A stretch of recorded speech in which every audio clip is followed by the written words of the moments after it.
Hello and welcome to a FOSDEM Talk 2022 for the libre-soc project. So we've been running now for 4 years, I think, and this is a big project, and it's just at the point of starting to get interesting. We're just on the verge of being able to run a Linux build root. And that sort of blows the doors open a bit to for people to start to do a little bit more interesting things. Put instructions in, help more with the video and 3D accelerated instructions what we were planning. So I particularly want to go over in this talk the things that I've been doing of keeping compatibility with Microwatt, which has been a key aspect of what we've done. Without which, I mean, basically without Microwatt, we'd be nowhere near the level of that we're at the moment. And the reason for that is because the team behind Microwatt are absolutely fantastic. Their expertise and knowledge in power instruction set is just absolutely phenomenal. We've got Paul McCarris, Anton Blanchard, Ben Hermschmidt, Mike Newling. Those are the ones that I'm most familiar with, and they're just I'm just blown away with the expertise that they have.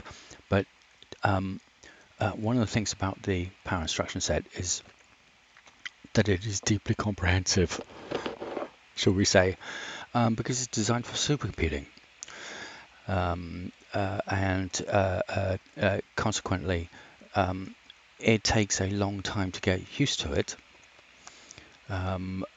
It's quite intimidating, first of all, to realize that you've got to get a Linux compatibility. You have to implement 214 instructions, and that if you want the full compatibility with the latest Power 9 system, is 950 or something mad. That's 750 of those for SIMD, and it takes a while to sink in as to why that's needed. And so it's not really for faint-hearted. But Microwatt contains an encapsulation of the expertise and knowledge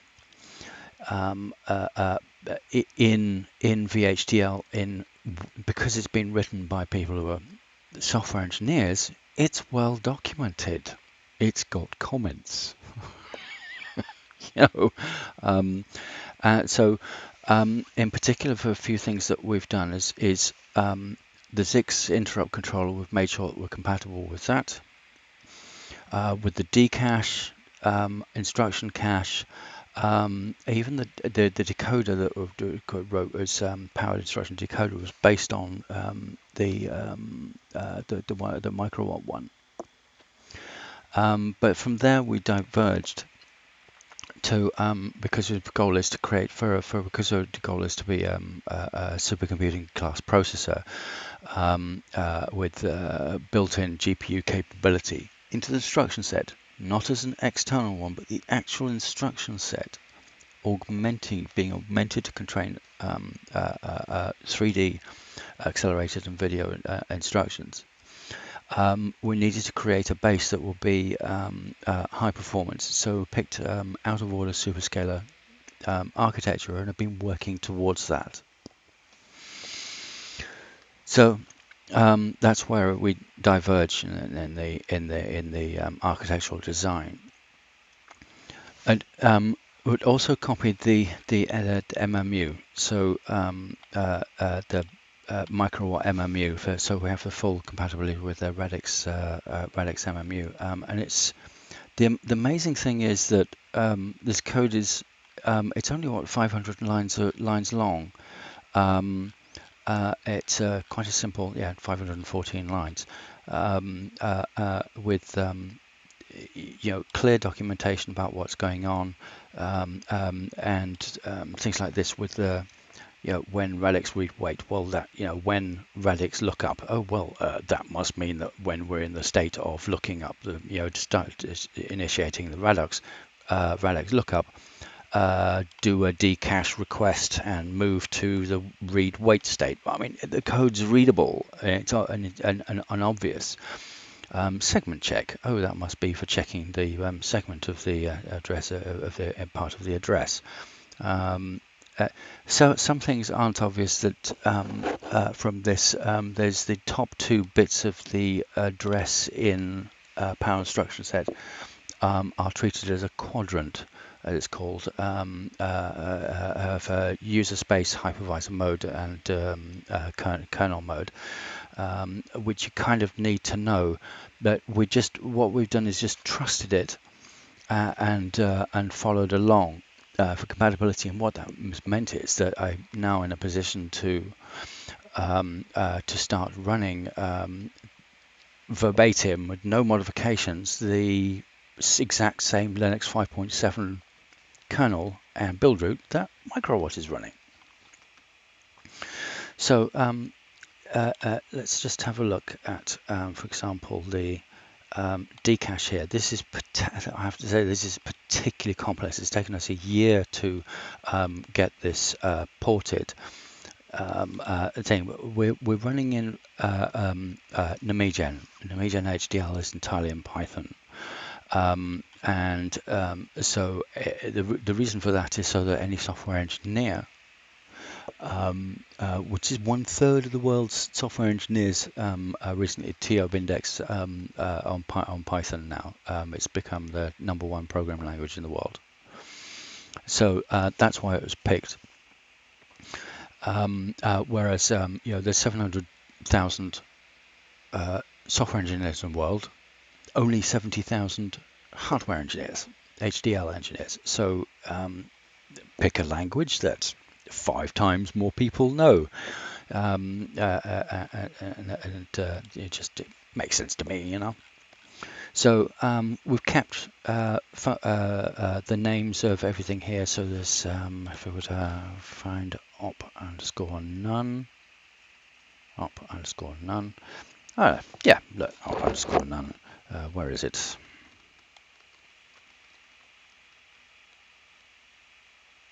There we go. So very deliberately kept exactly the same. I think even the comments are the same, except where they deviate here. So if you understand VHDL, you can understand what the heck's going on here as well. Would also it's standard practice in Python to develop unit tests. So that's what we did. We've written some low-level unit tests, first for decache and then for where it's used, and then joined it together with the MMU, and then joined that with the load storage. And it's unit test, unit test, unit test, unit test, so we can work out what's going on. And then I can also take snapshots during running of execution of code when there is when we've got signal traces like this. And from those signal traces, extract the information and put it back into the unit test as a regression, and fix the problem that way. Make sure it stays fixed going forward. Now, the compatibility with Microwatt has some specific advantages, very important advantages. I've even done running side-by-side execution of instructions, and more recently advanced the Microwatt Verilator simulator so that it can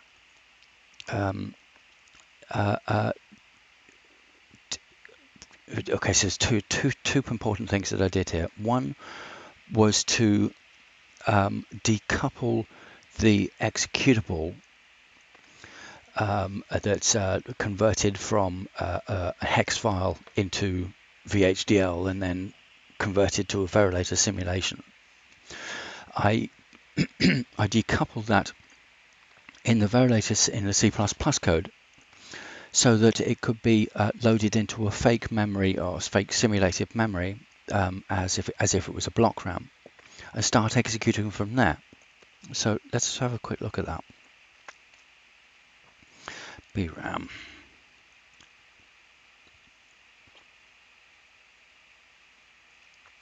Yeah. So then we have a this is your Verilator C++ thing. We just allocated 256 megabytes of memory. Just what the heck, 256 megabytes of memory should be enough for anybody in this simulation. So and then start going through looking for file names of what you would like to load. And so previously, until I started this patch, the firmware.hex had to be hard-coded and embedded in the HDL, which is fine for things that are maybe 8K. Not fine if it's 6 megabyte Linux kernel. It produced something like 500 megabytes Verilog source code file, which then required something like 60 gigabytes to compile, and that was the point at which I pressed Control-C and said, I'm not doing this. So it gets mem mapped into memory, copied over, blah, blah, blah, and now we start going through the actual Verilator tracing. And that function tick is defined above. It basically sets in the simulation. Let's marker A, so a tick. Oh yes, here we go. So first of all, it sets the external system clock to a 1. Evals the simulation, the Verilator simulation there, and then increases the time counter, and then sets the clock to 0 and evals again. Couldn't get any simpler. All right. So that's your tick. Okay, and then oh look, we've got some memory which was allocated earlier, and the top BRAM data out. If in the simulator the block RAM read enable signal is set, then we want our data to be captured from the memory at the address that has been requested by the simulation. But because we want it on a 1 clock delay, because that's what you do with SRAMs, everything's on a 1 clock delay for reading and supposed to be for writing as well. We store it in this temporary variable, which then gets stored in here on the next clock cycle. It gets the data out gets read. The simulation, HDL simulation, gets told what the data out was on the next time that the tick is called, right? Not this one. And this similar thing. There's a UART TX and RX, and the Microwatt team wrote a simulator of a 115200 UART. Using simple single-bit wires, and so they simulate the appearance of having a clock and follow the serial console there. So that's how that's done, and the rest in here is really for tracing, saving, so we can do snapshots and do save and restore. This was enough for me to be able to do things like run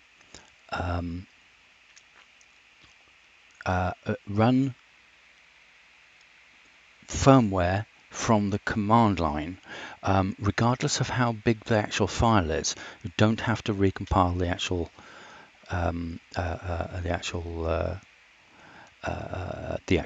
Verilator C++ simulator itself. So currently we are running MicroPython 1+2. Horribly slow at the Verilator simulator. It's currently running at about 5,000 emulated instructions a second.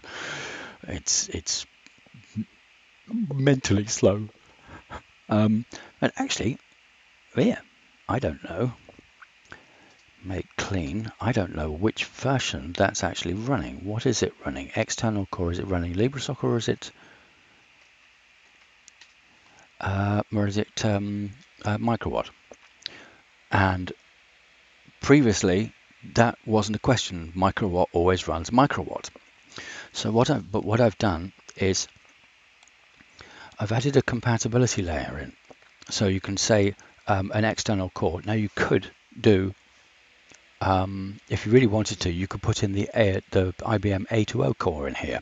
It would have to be compatible with the same interface, which is basically Wishbone and a Wishbone interface, a Wishbone master by the core itself, and then an external interrupt line in.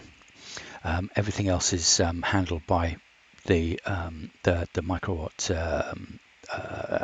VHDL code, effectively making the Microwatt source code a mini SoC fabric, which is quite interesting, because it's got a Zix controller. It's got put together with a Wishbone bus to access DRAM, to access a Quad SBI, a 1650 UART, 16550 UART from opencores.org. Yeah,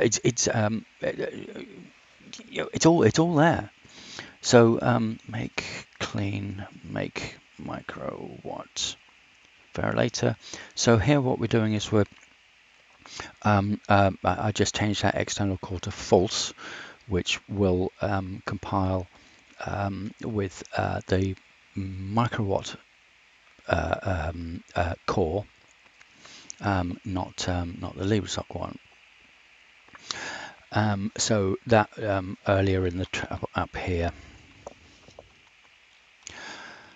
this lot was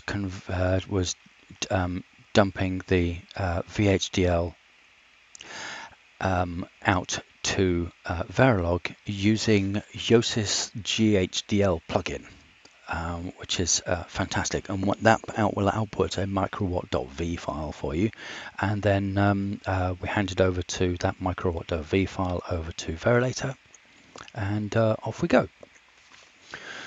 So as far as the when doing the external core version, which is how we do it, thing, you have to have a external underscore core .v file dropped into this directory, and off you go. Snooze, that's running on there. So let me just .c microwatts. Let me think soc.vhdl external. Yes, here we go. So here you can have the external. This is the interface of the external core. So Wishbone in and out. Oh, and I also added there's a DMI interface. Again, libre-soc's compatible exactly with DMI interface, which is how we do the single-stepping debugging. And where's the there should be an interrupt wire. Yes, there we go. External IRQ. So that will pull an external interrupt for power instruction sets. You only need one.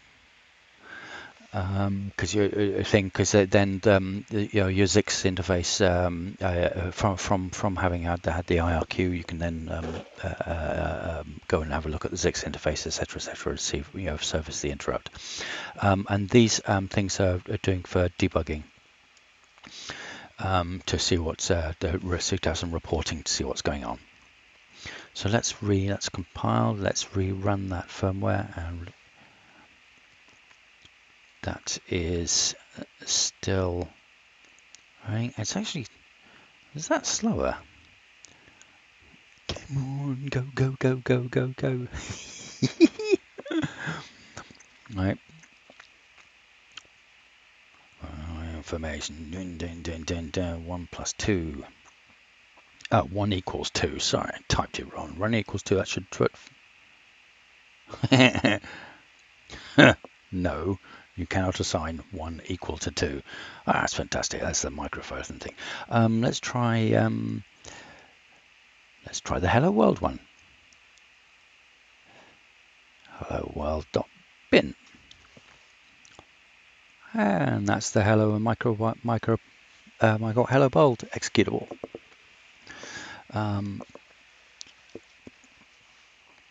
It works, yay! All right. So what I was also able to do, this is really important. The reason why I put those all in, went to the effort of putting the libre-soc core into these things. I'm going to into here was so that we could do this tests/mmu/mmu.bin. So I can run all of the Microwatt binary programs, making absolutely sure that we're properly and fully compatible, 100% compatible with the Microwatt system. It's just not being compatible with it is just too much effort. There's so much, as I said right at the beginning of the talk, there's so much effort went into so much knowledge is required that to try and do things without this direct compatibility at an early stage is just, it's insane. You'd need to have the resources of, I don't know, IBM to do it. Yeah, there we go. All right, see? So let's now do the undo that and make Microwatt, make clean, make Microwatt validator. And now we are running, we're going to compile up with the external core. So notice how it dumped a huge, way smaller amount of stuff. Previously that was a good couple of hundred lines of modules being dumped, but here instead it's just the DMI interface, the wishbone arbiter, and the Zix interface. So that's your and a syscon interface system configuration module, and that contains some parameters. If you read from memory location 0xC0000500, something like that, it gives you a startup parameter of what this particular SoC has been compiled up with. And if you read 0xC0050008, you get, for example, the UART baud rate 115200. So it's for the stuff that you really need for your very early boot. It's cold boot. And this one's libre-soc, running exactly the same unit test, exactly the same binary. And this is showing the MMU, and so it's actually allocating virtual memory, valid and invalid virtual memory, doing a store at the PT address. I added that debug information in. Which page table entry it was stored at, because I needed that information during those GTQ wave traces. And as it was going along, I actually pushed the //soc VI now, where was it? Find dot experiment test MMU cache. Apologies, I can't remember where these are. Yeah, so here we can create some a default memory containing preloaded page table entries, and then do test the DI cache. Now, what I did in this case was, sorry, I can't remember exactly where it is. Some of these, when they failed here, I took the GTK wave trace to trace the memory dump, extracted a page table entry for the MOU like this, and then ran a very basic, 5 modules, not 300 modules, ran a very basic simulation in the MeGen, where it was much easier and much quicker, at a much shorter round trip, working out what the hell was going on. Hey, that's all 19. Ta-da! All right. So, grep DTB. So this, once I got that running, 3.6, I was then able to start booting Linux. And this is the exact same Microwatt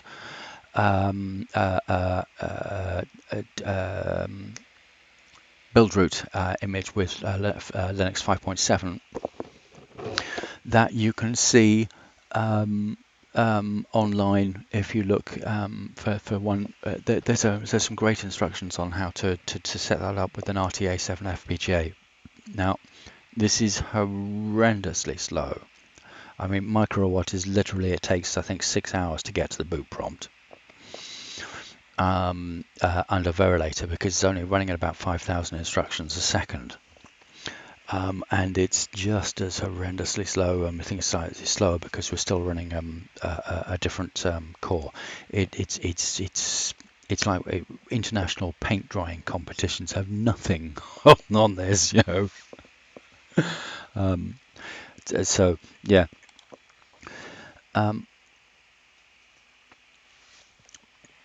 That will, yeah, it's an hour to do a mem copy. Oh look, Z image starting. Woohoo! Loaded out not C000. So it then proceeds to do a mem copy of that of this data that's been loaded from that BRAM. But the mem copy, simulating the mem copy of the size that, a 6 megabyte kernel takes an hour. Right. Yeah, I've got a series of videos on this on my YouTube channel, youtube.com/lkcl. If you're interested to see the highlights rather than spending 60 hours to do it yourself. Thing.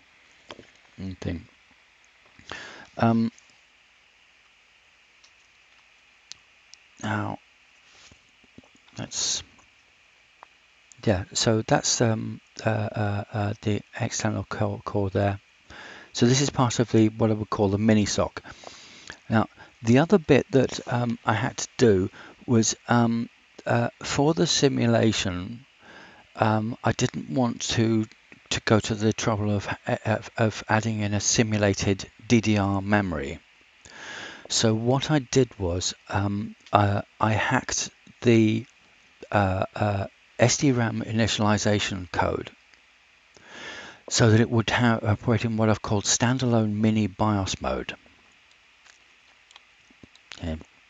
And so basically, that was that welcome to Microwatt. This is the program that you're running. It's initialized the console and then runs that welcome to Microwatt print statement. And then here there's your read of the syscon base information that we saw here. Okay, so it's going to show you the SOC signature, read key 06 present signature. All right. and then it tells you whether you've got an SPI flash, and a BRAM or a DRAM, and if you've got a UART thing. And then what I also added as a parameter, an extra parameter here, was rather than trying to boot from flash, I added an option in the syscon to say, ignore all that, just jump to this address. Ignore whether the DRAM, ignore the flash, don't bother looking for it. Just I want you to jump straight to this boot address, and that is, ta-da, this second file. So the first file is that cold boot bootloader program, SDRAM init. The second one is cough cough. The second file is automatically loaded at this offset 0x60000. Loads of hacks in this file because it's just there's lots of I'm under quite a lot of time pressure under contract at the moment. So that address is then hard coded into the configuration. Grep BRAM boot address star.vhdl, and there's the constant that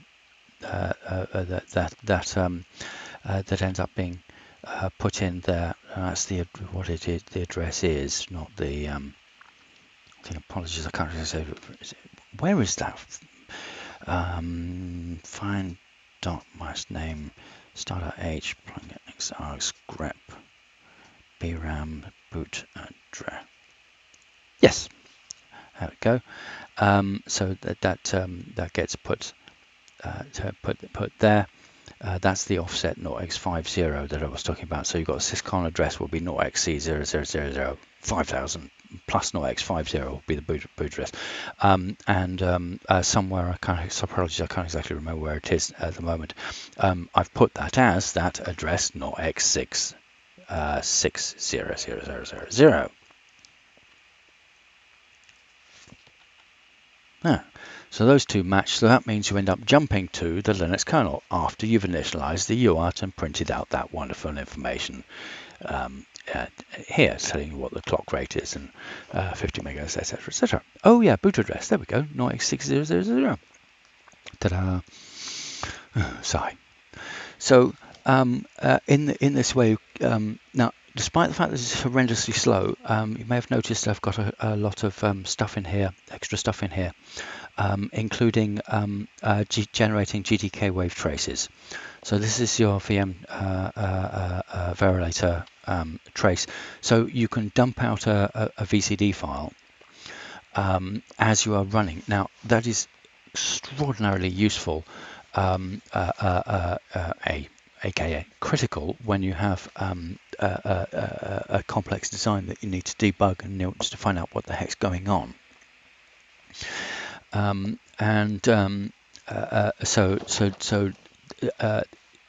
This is why I was working with Verilator here at this low level and tolerating this insane 5,000 instructions per second, because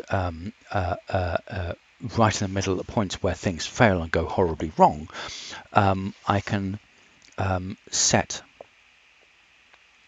a trigger point here.